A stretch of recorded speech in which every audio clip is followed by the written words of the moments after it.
बिस्मिल्लाहिर्रहमानिर्रहीम। My dear well wishers, आज फिर कुछ अहम खबरें आपसे शेयर करनी थी। तो सबसे पहले तो पीपीएससी ने तहसीलदार का जो रिटर्न पेपर लिया है और जिस कदर अच्छे तरीके से लिया है उस पर वो मुबारकबाद के मुस्तहिक हैं। जनाब चेयरमैन साहब, जनाब सेक्रेटरी साहब और तमाम मेंबर साहबान के लाखों में तादाद थी, लेकिन अल्हम्दुलिल्लाह कहीं भी कोई ख़राबी पैदा नहीं हुई। तो डियर वेल विशर, अपनी जो मेरे तहसीलदार के वेल विशर हैं, अब 14 को आप उनका जीके के बारे में इंशाल्लाह टेस्ट होगा, तो उसमें वही चीज़ें आएंगी लेकिन 12 सूरत में आएंगी। तो आपको पता है उसमें पाकिस्तान स्टडी आ जाएगी, इस्लामिक स्टडी आ जाएगी और करंट अफेयर भी आ जाएंगे, एवरीडे साइंस आ जाएगी, इंग्लिश उर्दू दोनों आ जाएंगे। इंग्लिश का कोई जिक्र नहीं है लेकिन उसका जिक्र आ सकता है। जैसे आपका जो पहला ही पेपर हुआ है 7 को, उसमें कॉम्प्रीहेंशन के बारे में था क्या आएगा, लेकिन कॉम्प्रीहेंशन का दूर तक कोई निशान नहीं था। तो बहरहाल ये कुछ इतना अच्छा नहीं हुआ कि कॉम्प्रीहेंशन का क्वेश्चन कोई ना कोई आना चाहिए था, क्योंकि ये कम्युनिकेट किया गया था स्टूडेंट को।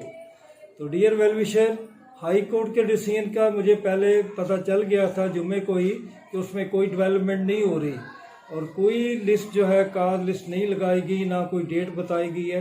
तो ये कोई अच्छी खबर नहीं है और ये एक अजीब सी सूरत हाल है कि ये बात पता नहीं कहाँ तक पहुँचे और कितना वक्त और ज़ाया हो जाए।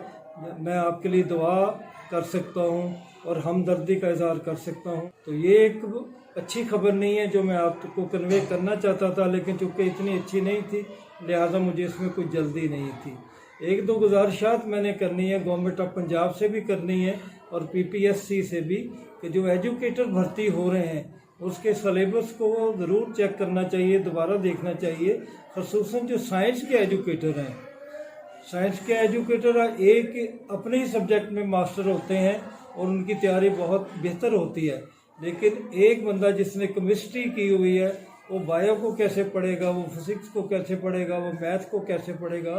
तो मेरी रिक्वेस्ट है पीपीएससी से भी, चेयरमैन साहब से भी और सेक्रेटरी साहब से भी और गवर्नमेंट ऑफ पंजाब से भी, जिसका एक सब्जेक्ट है उसी में उसको जांचा जाए ताकि वो उलझनों से बचे रहें और अपनी तैयारी बेहतर कर सकें और अपने सब्जेक्ट के मुताबिक परफॉर्म कर सकें। मेरी कैंडिडेट से ये रिक्वेस्ट है, साइंस एजुकेटर से, कि आप कम से कम एफएससी लेवल तक उन तमाम सब्जेक्ट को देख लें अगर आपका अलग से इम्तिहान नहीं लिया जाता। तो ये बहुत ज़रूरी है। इसमें ईएससी, एससी और एसएससी तमाम के मामला जो है वो देखने चाहिए। इसके अलावा एक जो ज़रूरी पॉइंट है, मेरे किसी मोहतरम दोस्त ने जो कि यूट्यूबर हैं, उन्होंने ये कहीं कह दिया कि ये टेम्परेरी सीट्स हैं। तो मेरे कैंडिडेट और मेरे जो वेल विशर है बहुत परेशान थे और किसी ने तो ये भी पूछा कि ये पेंशनेबल है कि नहीं। ये बिल्कुल परमानेंट है। वो कॉन्ट्रैक्ट होता है 3 या 5 साल का, लेकिन कॉन्ट्रैक्ट के मुताबिक आज तक कोई ऐसी हिस्ट्री नहीं हुई कि किसी को निकाला गया हो। तो कॉन्ट्रैक्ट पीरियड के बाद इंशाल्लाह वो तमाम लोग जो हैं वो परमानेंट हो जाएंगे। एसआई के बारे में बहुत सारे क्वेश्चन आ रहे थे, उनके बारे में मैं ये कहना चाहता हूँ कि जिनकी ऐड 20 में आई थी उनके अलग होंगे और जिनकी ऐड आजकल में आ रही है उनके अलग होंगे। तो ये इकट्ठे नहीं होंगे। मेरे बहुत से वेल विशर पूछने कि क्या ये इम्तिहान इकट्ठा ही होगा। नहीं, ऐसा नहीं है, क्योंकि जो 2 साल से इंतज़ार में बैठे हैं उनका पहले होगा। पीएमएस की डेट के बारे में कन्फ्यूजन है, क्योंकि सीएसएच ने कुछ अपनी पॉलिसी तब्दील की है। कुछ लोगों का ख्याल है कि ये भी शायद इससे पहले कोई टेस्ट ना लिया जाए, जिससे हम कह सकते हैं कि वो कहीं उनको शॉर्ट लिस्टिंग में न लगा दें, लेकिन ऐसा ज़ाहिर अभी तक कोई ऐसी खबर नहीं है। तो रोज़ ही इंतज़ार होता है कि इनकी ऐड आ जाए ताकि आपके पेपर वक्त पे हो जाए। तो पीएमएस के उम्मीद है कि इसी माह में इंशाल्लाह डेट आ जाएगी और फिर इसी तरह जो है वो उनके पेपर की डेट शीट भी आ जाएगी। एज रिलैक्सेशन की तरफ आप भी मेहनत करें, कैंडिडेट भी मुख्तलिफ़ जगह पे दरख्वास्तें दें। मैंने आपसे कहा पोर्टल पे जाएं तो बेहतर होगा। तो आप पोर्टल पे जाएं और मैं भी अपनी आवाज़ पहुंचा रहा हूं। इंशाल्लाह मेरी आवाज़ भी वहां तक पहुंचेगी और मुझे उम्मीद है कि कोई अच्छे बातें हमारे सामने आएंगी। इसके अलावा स्टूडेंट से मैंने यही कहना था अपने प्यारे वेल विशर से कि आप लोग ज़्यादा एक्साइटमेंट डेट हासिल करने में ना शो किया करें, आप अपने पढ़ने में वक्त लगाएं और उसी से आगे बढ़ने की कोशिश करें। अगर आप सिर्फ यही सोचते रहेंगे कि इम्तिहान कब होने हैं, सिलेबस क्या है, तो इस तरह बात नहीं बनेगी। आप तैयारी में लगे रहें और अपने बरसात के मुताबिक आप लोगों की बहुत मसरूफियात होती हैं, मेरे इल्म में हैं, लेकिन आप जो वक्त भी है वो तैयारी में गुजारे।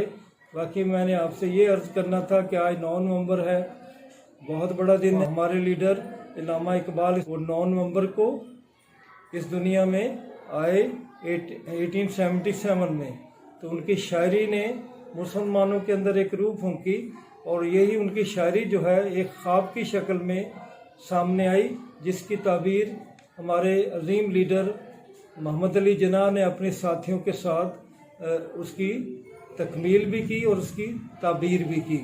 तो हमें अल्लाह ताला तौफीक दे कि अल्लामा इकबाल के मैसेज को समझने की कोशिश करें। आज हमारी कौम बिखरी हुई है, आज हमारा नौजवान उसी तरह परेशान है जैसे 1947 में था। तो आज अल्लामा इकबाल की जितनी ज़रूरत है उनकी शायरी की पहले कभी नहीं थी। तो उनकी शायरी के बारे में मैं ये कहूँगा कि उनकी शायरी एक ऐसा पैगाम है जो कौमों को बना देती है, इंसान की ज़िंदगी को पलट के रख देती हैं। उनके एक शेर आपकी नज़र करता हूँ कि जब इश्क सिखाता है आदाब खुद आगाही, जब इश्क सिखाता है आदाब खुद आगाही, खुलते हैं गुलामों पे असरारे शहनशाही। ए तारे लाहूती उस रिज़्क़ से मौत अच्छी, जिस रिज़्क़ से आती हो परवाज़ में कोताही। तो आप इसी तरह जिद्दोजहद करें। अगर आपके अंदर इश्क होगा, मेरे वेल विशर के अंदर इश्क होगा, मेरे हर पाकिस्तानी के अंदर इश्क होगा, तो इंशाल्लाह वो बहुत आगे बढ़ेंगे और वो जो ग़ुलाम है, जो कमज़ोर है, इंशाल्लाह वो बादशाह के रुतबे पर पहुँचेंगे। अपने किरदार को मजबूत करेंगे, अपनी ज़िंदगी को मजबूत करेंगे, तो दूसरों के लिए आसानियाँ पैदा करेंगे। और अगर उनके रिज़्क़ में कहीं भी हराम दाखिल हो गया तो उनकी परवाज़ बेकार हो जाएगी। तो मेरी दुआ वो है कि अल्लाह ताला आपको अल्लामा इकबाल की शायरी पे चलने की तौफीक फरमाए। अल्लाह ताला आपका हामी और नासर हो। फिर जल्द आपसे मुलाकात होगी और भी कुछ पॉइंट आपसे डिस्कस करने हैं इंशाअल्लाह बहुत जल्द। खुदा हाफिज़।